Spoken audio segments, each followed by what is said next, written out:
구약성경 1174면 에스겔 18장입니다. 우리 앉아서 교독하도록 하시겠습니다. 또 여호와의 말씀이 내게 임하여 이르시되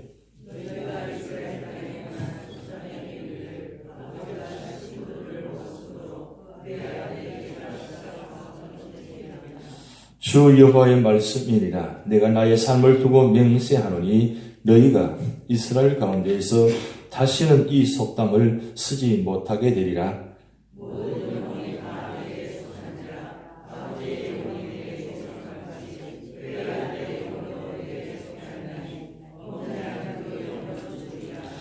사람이 만들 의로워서 정의와 공의를 따라 행하며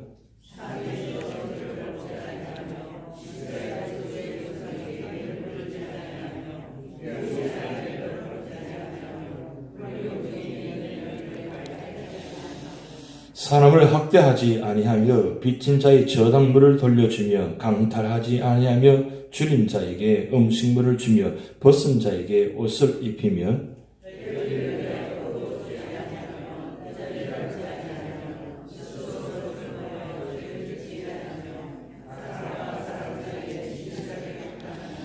내 율례를 따르며 내 규례를 지켜 진실하게 행할진대 그는 의인이네 반드시 살리라. 주 여호와의 말씀이니라.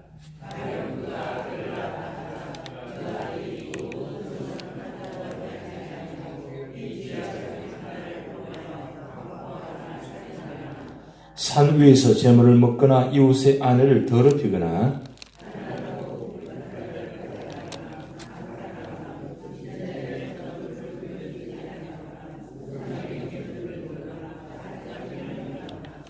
별일을 위하여 꾸어주거나 이자를 받거나 할진대 그가 살겠느냐 결코 살지 못하리니 이 모든 가증한 일을 행하였은즉 반드시 죽을지라. 자기 피가 자기에게로 돌아가리라.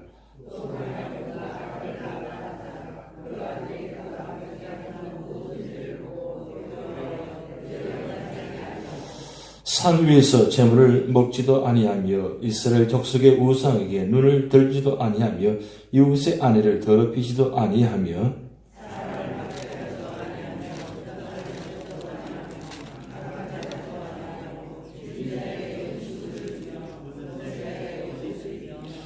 손을 금하여 가난한 자를 압제하지 아니하며 별이나 이자를 받지 아니하며 내 규례를 지키며 내 율을 행할진대 이 사람은 그의 아버지의 죄악으로 죽지 아니하고 반드시 살겠고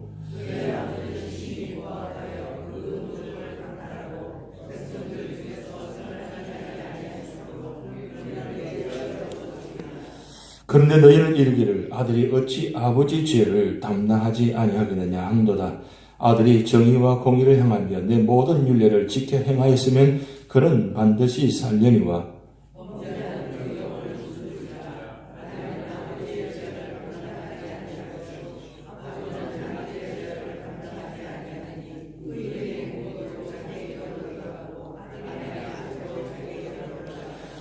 그러나 악인이 만일 그가 행한 모든 죄에서 돌이켜 떠나 내 모든 율례를 지키고 정의와 공의를 행하면 반드시 살고 죽지 아니할 것이라.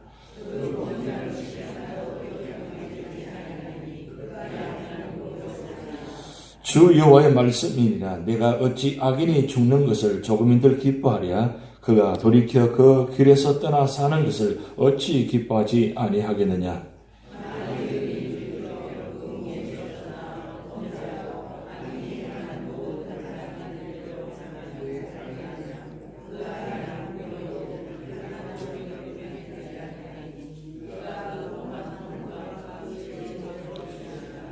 그런데 너희는 이르기를 주의 길이 공평하지 아니하다 하는도다. 이스라엘 족속아 들을지어다. 내 길이 어찌 공평하지 아니하냐. 너희 길이 공평하지 아니한 것이 아니냐.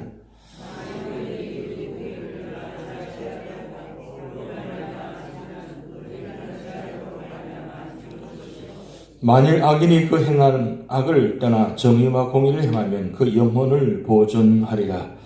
그가 스스로 헤아리고 그 행한 모든 죄악에서 돌이켜 떠났으니 반드시 살고 죽지 아니하리라. 그런데 이스라엘 족속은 이르기를 주의 길이 공평하지 아니하다 하는도다. 이스라엘 족속아 나의 길이 어찌 공평하지 아니하냐? 너의 길이 공평하지 아니한 것 아니냐? 주 여호와의 말씀이니라. 이스라엘 족속아 내가 너희 각 사람이 행한 대로 심판할지라. 너희는 돌이켜 회개하고 모든 죄에서 떠날지어다. 그리한즉 그것이 너희에게 죄악의 걸림돌이 되지 아니하리라. 너희는 너희가 범한 모든 죄악을 버리고 마음과 영을 새롭게 할지어다. 이스라엘 족속아 너희가 어찌하여 죽고자 하느냐? 주 여호와의 말씀이니라. 죽을 자가 죽는 것도 내가 기뻐하지 아니하노니 너희는 스스로 돌이키고 살지니라. 아멘.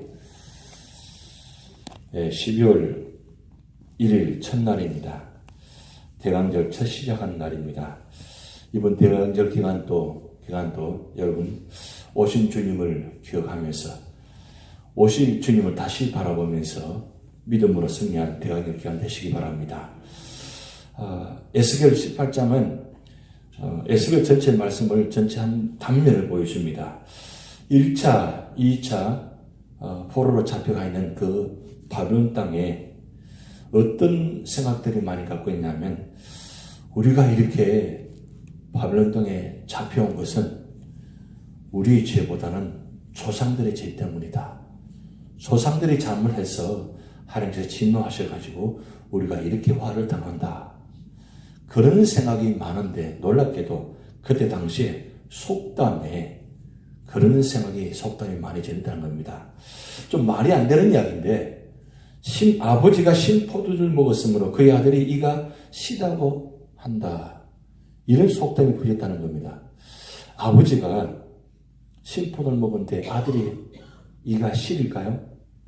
아버지가 이가 실해야 되잖아요. 근데 아들이 이가 실이다는 것. 말이 안 되는 이야기입니다. 그런데 이 말이 안 되는 속담 이야기가 가나안 땅에 이스라엘 땅이나 유다 땅이나 지금 바벨론 땅에 있는 이런 유대인들의 생각이 그런 생각이 있다는 겁니다. 왜 그런 생각이 들었냐? 출애굽기에 보면 십계명에 보면 아버지 죄가 3, 4대까지 간다는 이런 말씀들이 있습니다. 그게 구약의 그런 일반적인 율법적인 말씀입니다. 사실 그 말씀은 그 죄가 3세대까지 내려간다는 의미기보다는 문자적으로 해석하면 그렇게 되는데 문자적인 해석보다는 영적인 해석으로 죄가 영향이 크다는 뜻입니다. 그 죄가 얼마나 큰지 그 아버지 죄가 아들 후손들에까지 영향을 끼친다는 그런 의미입니다. 그러면 축복은 어디까지 간다고 그랬어요? 천대까지 간다고 그랬어요. 그러면 축복은 천대까지 가는데 그럼 저주도 천대까지 가야 되잖아요. 이 좀 말이 안 되는 이야기지만 그때 이제 율법적인 사고의식이 얼마나 무서운가를 다면적으로 보여주는 말씀입니다. 오늘날 이단들이 하는 내용들도 그런 모습이 있습니다. 가게에 흐르는 저주, 가정에 그 집안에 흐르는 저주가 있다는 거예요. 조상들이 지은 죄가 지금 당하기 때문에 그 조상들이 지은 죄를 지금 회개해야 조상들이 그 죄를 벗어나게 되고 그리고 후손들이 축복받는다. 그걸 점치듯이 그렇게 하는 이단들의 모습도 있고 일반적인 모습도 있다는 겁니다. 그게 세상적인 모습입니다. 물론 죄가 사실은 영향이 큽니다. 어떻게 보면 혈통적으로나 육적으로나 모든 면에서 영향은 사실 큽니다. 그러기에 당대의 부모가 믿음을 잘 지킨다는 게 굉장히 중요합니다. 어떻게 하든지 그 부모가 믿음으로 잘 살아야만 후손들이 그 믿음의 영향을 받아서 이어받는 것인데 그 조상들이나 부모가 잘 믿음을 지키지 않고 어떤 악한 모습을 행하면 그 악한 모습이 영향을 받아가지고 후손들에게도 그 죄가 내려간다. 그렇게 일반적으로 생각할 수는 있습니다. 근데 중요한 건 우리 삶의 자리에 과연 그 모습일까요? 오늘 그래서 하나님께서는 이 3절 말씀에 에스겔 선지자를 분명히 말씀합니다. 주 여호와의 말씀이니라 내가 나의 삶을 두고 맹세하노니 너희가 이스라엘 가운데 다시는 이 속담을 쓰지 못하게 되리라. 다시는 이런 말 하지 못하게 되리라. 결국 무슨 말이냐?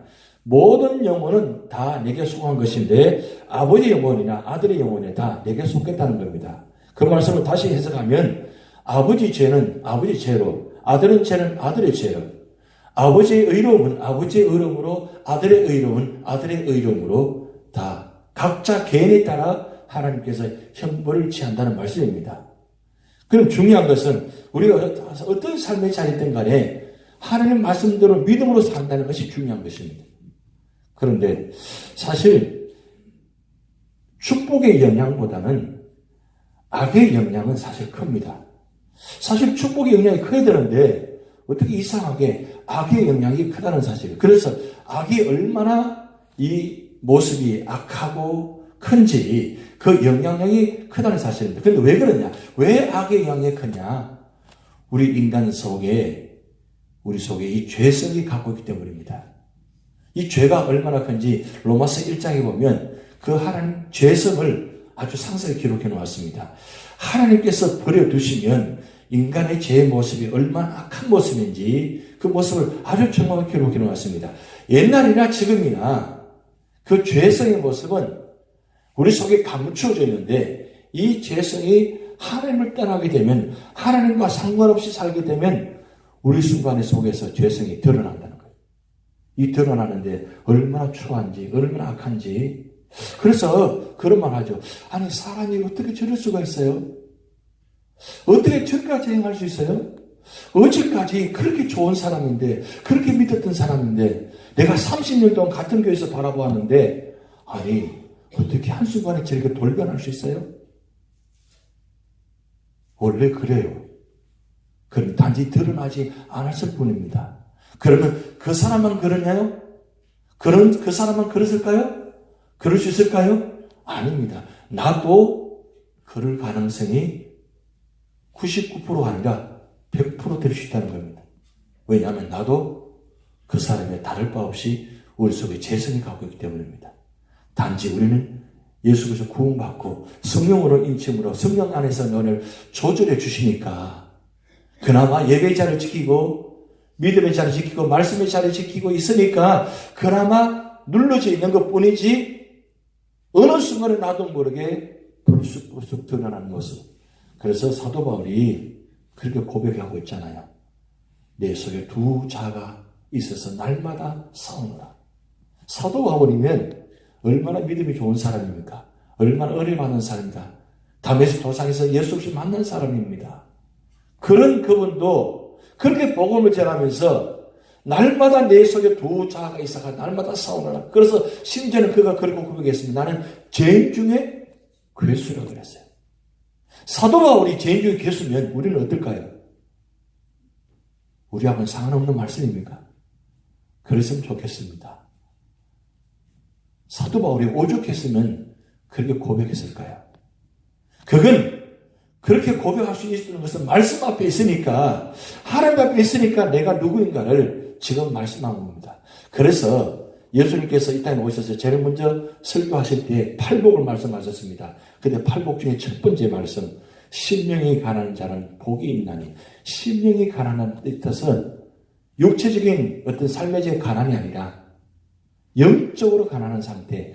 하나님 앞에 서게 되니까 내가 얼마나 악한 자인지, 내가 얼마나 죄가 많은 자인지 하나님 앞에 서게 되니까 도저히 하나님 앞에 설 수 없는 그 모습. 그래서 가난한 상태, 완전히 낮아진 상태, 그 상태가 심령이 가난한 상태예요.